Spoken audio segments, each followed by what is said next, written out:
서로 인사하십시다. 반갑습니다. 사랑합니다. 축복합니다. 겨울이 되면 까마귀들을 흔히 볼 수가 있습니다. 까마귀는 집단을 이뤄서 서식하는 새입니다. 그래서 월동을 하면서 이동하는 새인데, 해마다 이맘때면 울산 태화강 3호대 숲에는 많은 까마귀들이 찾아오고 있습니다. 한 3만에서 5만 마리 정도의 까마귀들이 찾아옵니다. 조류생태학자인 이기섭 박사에 의하면 울산을 찾는 까마귀의 8, 90%가 떼 까마귀라고 합니다. 1, 20% 정도가 갈 까마귀라고 합니다. 울산에 모여드는 까마귀가 왜 그렇게 많이 모이느냐 조사해 보니까 편안한 잠자리와 풍부한 먹이가 있고 포식자의 위험에서 피할 수 있는 조건이 아주 좋아서 까마귀들이 많이 찾아온다고 합니다. 까마귀는 우리가 생각하는 것보다 아주 영리한 새입니다. 물병에 반 정도 물이 들어있고 그 안에 벌레가 들어있습니다. 어떻게 할까요? 까마귀가 돌을 물어다가 그 병 안에 넣어서 떠오르면 그 벌레를 잡아먹습니다. 호두가 있어요.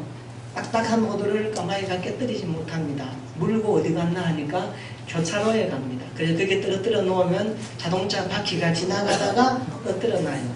그러면 신호가 바뀌면 사람들이 따라가서 그것을 수거해 와서 먹는 까마귀입니다. 머리가 아주 영리한 까마귀입니다. 일본 국립종합연구팀이 소리 분석 기법을 통해서 까마귀의 언어를 조사해 봤습니다. 몇 가지나 될까? 몇 가지 될까요? 40가지의 까마귀 언어를 갖고 있다고 합니다. 까마귀가 지나가다가 우리 흔히 듣는 소리 있죠? 까 이 소리는 먹이가 있다라는 소리입니다. 그래서 자기의 동료들에게 먹이를 먹으러 오라고 알려줍니다. 천적이 자기한테 공격해 옵니다. 어떻게 할까요? 이렇게 알린다고. 이제 먹이를 다 먹고 보금자리로 돌아가면 어떻게 울까요? 夸이렇게 부른다고 합니다. 그들은 소리를 통하여서 서로의 소통을 하고 있습니다. 저는 까마귀의 소리를 들으면서 우리 그리스도인들이 시당의 소리는 어떻게 내야 할까 한번 접목해 보았습니다. 제가 질문 하나 드리겠습니다. 그리스도인들이 예배 드릴 때 내는 소리는 어떠해야 할까요? 두 가지로 요약됩니다. 할렐루야, 아멘. 할렐루야.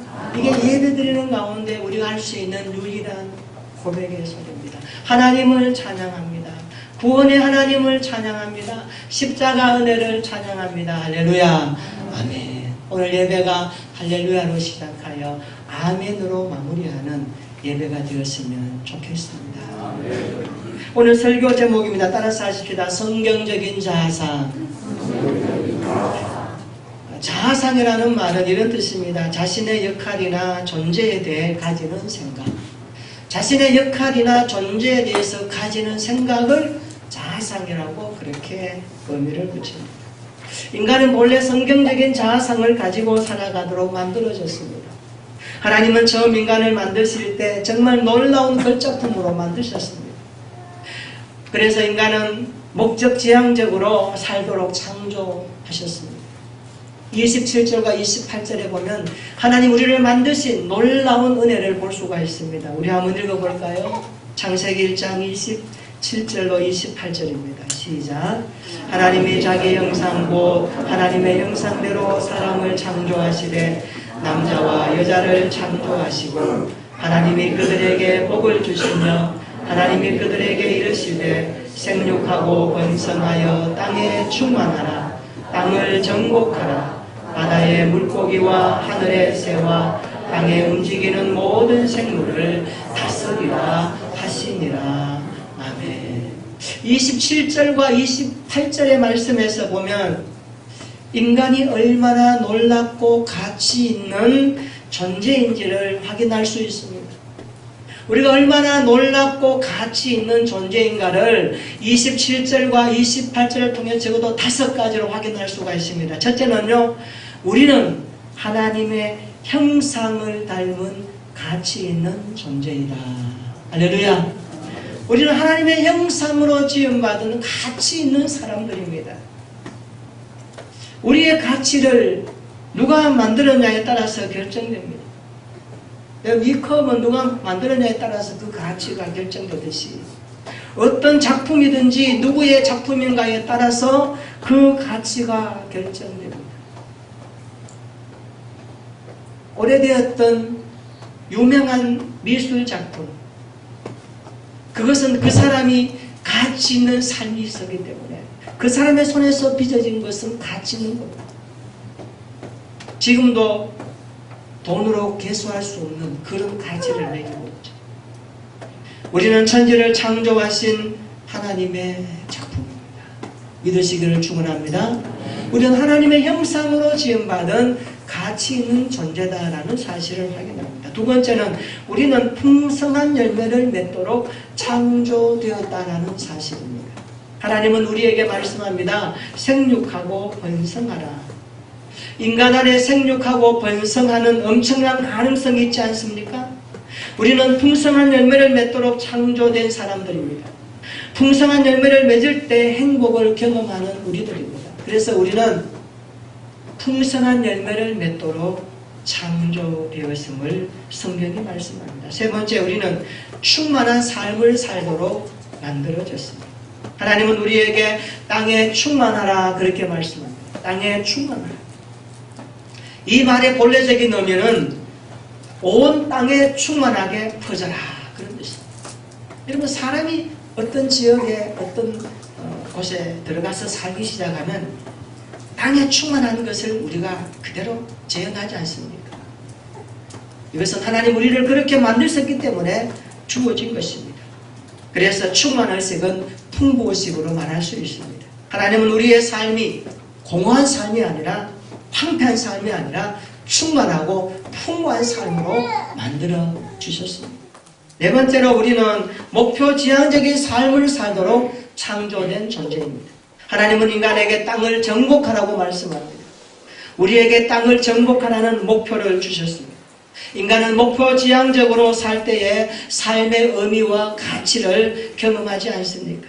이것은 땅을 정복하라는 주님의 말씀에서 그 뿌리를 두고 있습니다. 다섯 번째, 우리는 모든 것을 다스리며 살도록 만들어진 존재입니다. 하나님은 우리에게 바다의 물고기와 하늘의 새와 땅에 움직이는 모든 생물을 다스리라 그렇게 말씀하셨습니다. 막노릇하라는 뜻입니다. 인도하고 이끌며 살라는 것입니다. 이거 하나님 우리에게 주신 축복입니다. 그런데 인간은 언제부터인가 죄의 노예로 전락하고 말았습니다. 자연의 노예가 되어버리고 말았습니다. 자신도 다스리지 못하는 연약한 존재가 되고 말았습니다. 어떤 때는 자신의 마음 하나도 우리는 다스리지 못하고 넘어질 때가 많지 않습니까? 왜 그럴까요? 바로 인간의 죄 때문에 그렇습니다. 복받을 존재라는 생각보다 우리는 죄를 지음으로 재앙을 두려워하고 저주를 두려워하며 사는 존재로 전락하고 말았습니다. 하나님이 금하신 선악과를 따먹으로 말미암아 인간은 비참해지기 시작했습니다. 긍정적인 자아상보다 부정적인 자아상을 가지고 살게 되었습니다. 죄 때문에 받는 심판을 인간은 에덴 동산에서 추방당함으로 시작합니다. 죄로 말미암아 하나님과의 관계가 단절되어서 아픔을 경험해야만 하는 것이 인간입니다. 그래서 사람과 사람 사이에 단절되고 내면의 핍절의식이 생기기 시작합니다. 그래서 공허함이 생겨지고 불안감이 밀려옵니다. 이건 인간이 죄로 말미암은 타락의 모습입니다. 이런 망가진 인간, 이 인간의 형상을 예수님은 십자가에서 회복시키려 하셨습니다. 예수님은 십자가에 피 흘려 죽으심으로 우리를 하나님의 형상으로 회복시켜 주셨습니다. 한번 생각해 봅시다. 피조물인 우리 인간이 창조주이신 하나님의 자녀가 된다는 거 말이 됩니까? 하나님의 자녀, 양자로 입적된다는 것이 가능한 일입니까? 여러분, 죽었다 깨어나도 이것은 불가능한 일입니다. 그렇지 않나요? 피조물인 인간이 어떻게 하나님의 자녀가 됩니까? 이것은 불가능한 일입니다. 그런데 예수님 때문에 이것이 가능해졌습니다. 십자가는 이것을 가능케 한 사건입니다. 예수님께서 십자가에 돌아가실 때 예루살렘에 있는 성소의 휘장이 찢어졌습니다. 성소 휘장이 찢어졌다는 말은 구약의 제사가 더 이상 필요 없다는 겁니다. 완성되었다는 겁니다. 율법이 완성되었다는 겁니다. 이제 누구든지 그리스도 예수의 이름으로 하나님 앞에 담대히 나갈 수 있는 길이 활짝 열려졌다는 것을 예수님의 십자가는 우리에게 말씀해 주고 있습니다. 그 이름 예수의 구원이 성취되었음을 선포하고 있습니다. 이제는 누구든지 십자가로 말미암아 하나님과 화목하게 되었습니다. 그래서 바울이 이렇게 고백합니다. 에베소서 2장 13절과 19절입니다. 이제는 전에 멀리 있던 너희가 그리스도 예수 안에서 그리스도의 피로 가까워졌느니라. 그러므로 이제부터 너희는 외인도 아니요 나그네도 아니요 오직 성도들과 동일한 시민이요. 따라서 합시다. 하나님의 권속이라. 권속은 가족이라는 하나님의 가족이 됩니다. 하나님의 가족 되신 여러분을 진심으로 축복합니다. 좌우라면 축복해 주세요. 우리는 하나님의 가족입니다. 확신할 수 있기를 축원합니다. 따라서 합시다. 예수님 때문에 하나님의 자녀가 되었습니다. 예수님 때문에 양자의 영을 받았습니다. 예수님 때문에 하나님을 아빠라고 부르게 되었습니다. 할렐루야. 이것이 축복입니다. 그러므로 성경적인 자아상 우리는 가지고 살아야 됩니다. 성경적인 자아상은 예수님의 십자가 사건을 통해 우리에게 임한 자아상을 말씀합니다. 죄로 말미암아 파괴된 자아상이 예수님의 십자가로 회복되었던 것을 우리에게 말씀합니다. 그래서 성경적인 자아상을 형성하는 데 있어서의 4가지 기둥이 있습니다. 우리 4가지 기둥을 잘 살펴봐야 됩니다.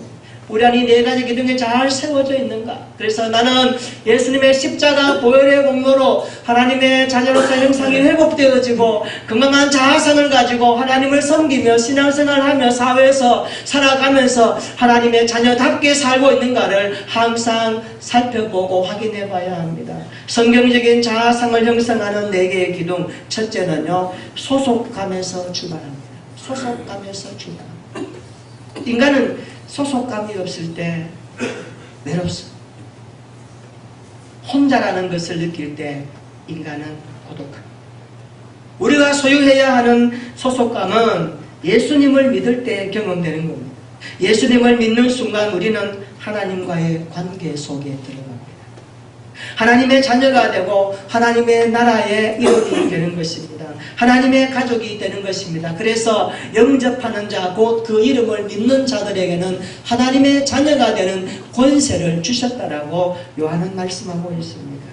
하나님의 자녀가 되는 순간 우리는 하나님의 인도함을 받고 하나님의 보호하심을 받고 하나님의 공급하심을 받는 인생이 되는 것입니다. 이것이 소속감에서 오는 충만한 은혜입니다.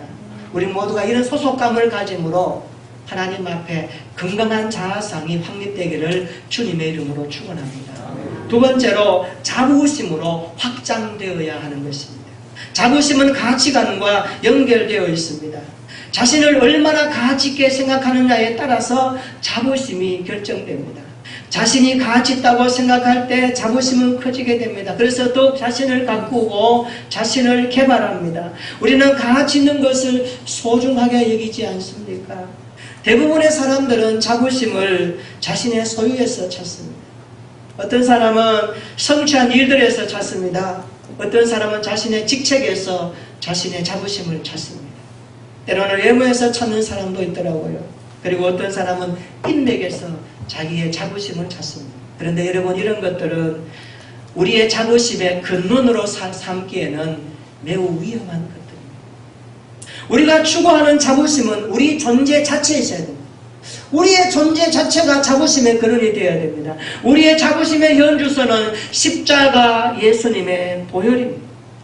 우리는 가치를 따를 때 대부분 가격으로 따집니다. 하나님이 우리를 위해서 베풀어 주신 이 값은 얼마나 큰 것일까요? 얼마나 될까요? 하나님은 우리를 위해 예수님이라는 값을 지불해 주셨습니다. 그래서 우리는 예수 그리스도짜리 인생이 되었던 것입니다. 믿으시기를 축원합니다. 예수 그리스도는 세상을 향한 구원의 선물이듯이 우리를 향한 가치가 값으로 매길 수 없을 만큼 하나님은 그 아들의 핏값으로 우리를 구원해 주셨기에 여기서 우리의 자부심이 생기게 되는 것입니다. 고린도전서 6장 19절로 20절입니다. 너희 몸은 너희가 하나님께로부터 받은 바 너희 가운데 계신 성령의 전인 줄 알지 못하느냐. 너희는 너희 자신의 것이 아니라, 따라서 합시다, 값으로 산 것이 되었으니, 값으로 산 것이 되었으니 그런즉 너희 몸으로 하나님께 영광을 돌리라. 할렐루야. 얼마나 우리가 값진 인생이 되었다는 것을 말씀해 주고 있습니다. 우리는 예수님 짝의 인생입니다. 여러분의 자신의 평가를 어떻게 하시겠습니까? 하나님이 우리를 그렇게 값지게 만드셨습니다. 예수님 짝의 인생임을 알고 여러분의 자부심을 확장해 갈 수 있기를 주님의 이름으로 축원합니다. 이 가치는 십자가에서 결정된 것입니다. 그래서 여러분 자부심을 가지셔야 합니다. 세 번째, 자신감으로 충만해지게 되는 것입니다. 자신감은 능력에서 나오죠. 어떤 일 할 수 있는 힘, 무언가도 주어지면 완전히 해낼 수 있는 그 사람, 자신감으로 충만하죠. 이런 사람을 세상은 요구합니다. 그런데 이 힘이 우리에게서 나올까요? 아닙니다. 성령님에 의해서 나온다고 성경은 말씀합니다. 성령의 능력에서 우리의 자신감이 나오는 것입니다. 왜냐하면 우리가 하나님을 믿을 때 하나님은 우리 안에 성령님을 부어주십니다. 우리 안에 성령 하나님이 함께 거하십니다. 거주하십니다. 함께 사십니다. 고린도전서 3장 16절입니다. 너희가 하나님의 성전인 것과 하나님의 성령이 너희 안에 거하시는 것을 알지 못하느뇨. 무슨 말입니까? 알아라는 겁니다. 체크라는 겁니다. 우리 혼자 두지 아니하시고 우리 안에 성령과 함께 동행하시는 그 하나님은 우리를 연약한 가운데서도 할 수 있는 힘을 주시고 불가능한 것도 감당할 수 있는 힘과 능력을 그 성령께서 주실 때에 우리는 자신감으로 충만해지지 않습니까? 이것이 건강한 자아상의 모습입니다. 성령님이 우리 안에 거하심을 확신할 수 있기를 축원합니다. 성령 하나님은 우리에게 능력을 부어주십니다. 지혜와 총명을 주십니다. 성령의 능력으로 사는 자들이 그리스도인들입니다. 그래서 성령 하나님 의지할 때에 우리는 인간의 한계를 초월하여 놀라운 역사를 경험케 하시는 주님을 만날 것입니다. 이것이 하나님이 주시는 능력입니다. 우리가 이 능력의 사람입니다. 하나님이 주시는 이 능력으로 여러분의 자신감을 충만하게 세워갈 수 있기를 주님의 이름으로 축원합니다. 네 번째, 사명감으로 살아가는 사람입니다. 사명감이란 무엇일까요? 하나님이 이 땅에서 특별한 목적을 위해 우리를 부르셨다는 것을 아는 것입니다. 내가 이 땅에 태어났는가? 왜 하나님 이 땅에서 나를 불러주셨는가? 왜 교회의 믿음의 한 형제 자매 되게 하셨고 오늘 예배자로 불러주셨고 내가 하는 기업이나 직장과 일터에서 내가 공부하는 학원에서 가르치는 모든 현장에서 왜 나를 이렇게 살게 하셨는가? 그 이유가 무엇인가? 그것을 분명하게 알고 사는 사람이 사명감에 충실한 삶을 살 수 있습니다. 사명은 모두가 다 다릅니다. 어떤 사람은 사명이 있고 어떤 사람은 저런 사명이 있습니다. 동일할 수 없습니다. 동일할 수도 있지만 다릅니다. 하나님은 각자에게 다른 사명을 주셨습니다. 성경을 볼까요? 아브라함은 믿음의 조상으로 살아가는 사명을 가지고 하나님의 나라를 이루는 것이 그의 사명이었습니다. 노아는 방주를 만들어 구원의 역사를 이루어가는 것이 그의 사명이었습니다. 요셉은 정치가가 되어 그 당시 인류를 구원하는 것이 그의 사명이었습니다. 다윗은 하나님 나라의 통치 모델이 되는 것이 그의 사명이었습니다. 바울은 이방인의 사도가 되어 화평의 복음을 전하는 것이 그의 사명이었습니다. 바울은 말합니다. 나의 달려갈 길과 예수께 받은 사명을 마치려 하면은 내 생명을 조금 더 귀한 것을 비지 않겠다라고 고백했듯이 그는 이것을 위해서 생을 불태웠고 살았던 사람입니다. 왜요? 그것이 그의 사명이기 때문에 그런 것입니다. 우리의 사명은 무엇입니까? 오늘 저와 여러분들의 사명은 무엇입니까? 2018년도 지금까지 살아오면서 우리의 삶의 자리에서 하나님이 나에게 주어졌던 사명을 어떻게 붙들고 살아오셨습니까? 돌이켜보면 참 하나님 앞에 내놓을 것 없을 겁니다. 그래도 괜찮습니다. 오늘 이 자리에 다시 한번 우리가 하나님 앞에 왜 사는가, 무엇을 위해 살아가 될 것인가를 직시하고 하나님이 나를 사명의 자리로 부르셨다는 것을 일깨워가는 시간 된다면 우리는 앞으로의 삶이 복될 줄로 믿습니다. 우리의 사명이 무엇일까요? 우리에게 지난주 목요일에 진보에 있는 경북직업훈련교도소에 성도들과 갔습니다. 모두가 처음인지라 보안 검색을 철저히 했고 신분증을 내는 그 순간부터 긴장감이 몰려오기 시작했습니다. 교도소 안은 차가운 그 자체였습니다. 유리창문에는 성찰로 빈틈이 없이 막혀져 있었습니다. 마치 미로와 같은 복도를 걸어서 다메섹 교회에 들어갔습니다. 바울이 다메섹 도상에서 예수를 만났던 것을 기념하는 상징적 교회 이름을 붙여 놓았습니다. 500명의 죄수들 가운데 예배 드리러 온 사람들이 150명 되었습니다. 머리를 깎은 죄수들을 바라보니 마음이 너무 아팠습니다. 그 가슴에는 번호표가 붙여 있었습니다. 인생이 무엇인가? 갔던 권사님 말로는 마음이 너무 아렸다고 하는 표현을 들어봅니다. 푸른 죄수복은 차갑게 느껴졌습니다. 성경을 봉독하고 이제 찬양하는 시간이었습니다. 다메섹 교회 찬양대가 찬송가 288장을 불렀습니다. 예수를 나의 구주 삼고 성령과 피로서 거듭나니 이 세상에서 내 영혼이 하늘의 영광 누리로다. 이것이 나의 간증이요 이것이 나의 찬송이지. 나 사는 동안 끊임없이 구주를 찬송하리라. 교회에서 듣던 찬송가와 또 다른 감동이 밀려왔습니다. 메인 몸으로 부르는 찬양은 가슴을 아프게 했습니다. 그리고 이어서 찬양대 지휘자가 특송을 자청해서 하라고 했습니다. 그는 기타를 가지고 나와서 부르기 전에 이렇게 말합니다. 저는 오늘 이렇게 찬양하는 것이 내 생애 처음입니다. 그가 불렀던 찬양 가사는 이런 내용이었습니다. 세상에서 방황할 때 나 주님을 몰라 내 맘대로 고집하며 온갖 죄를 저질렀네. 예수여 이 죄인도 용서받을 수 있나요? 벌레만도 못한 내가 용서받을 수 있나요? 그는 진심으로 찬양을 했습니다. 마음을 담아서 주님의 속죄 은총을 바라보며 찬송했습니다. 비록 몸은 갇혀있는 형국이지만 그의 마음만큼은 주님의 보좌를 향하고 있었습니다. 어떤 분들은 여기저기에서 눈시울을 붉히며 울고 있었습니다. 어떤 분은 고개를 숙인 채 눈을 감고 들었습니다.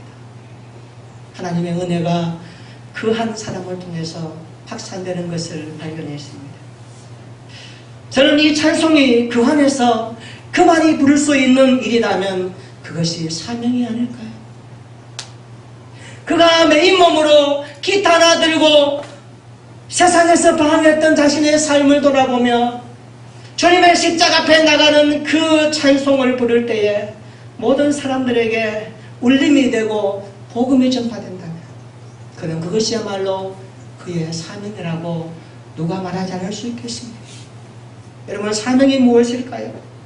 우리가 사람을 치지 않는 한, 죄가 아니라면 우리가 하는 모든 일은 성직이 되는 것입니다. 우리가 하는 모든 일에는 하나님의 영광이 들어있는 것입니다. 작은 일이라고 소홀히 하지 마십시오. 큰 일이라고 너무 과대평가하지 마십시오. 우리가 하는 크고 작은 일들 모든 모습 속에는 하나님 우리를 부르신 목적과 우리의 삶의 땀 흘림을 통하여 이뤄내야 될 복음의 사명이 있지 않습니까? 우리가 이것을 위해서 살아갈 때에 성경적인 자아상이 확립되는 것입니다. 그래서 성경적인 자아상을 가진 자는 하나님 앞에서 받은 사명을 그대로 살아가는 생애를 누리고 있는 것입니다.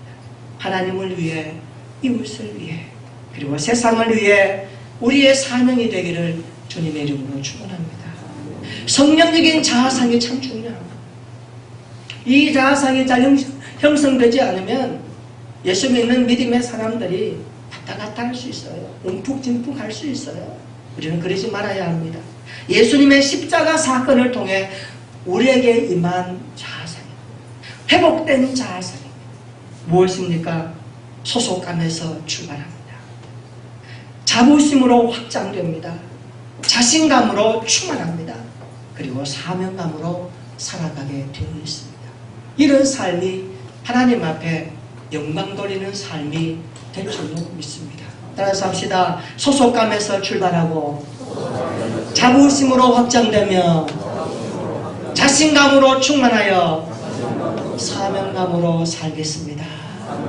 이런 은혜에 젖어서 우리의 남은 때들이 하나님의 충만하시는 종을 담아내는 복음의 통로, 축복의 통로로 쓰임받는 저와 여러분들의 신앙이 되기를 예수님의 이름으로 축원합니다. 아멘. 우리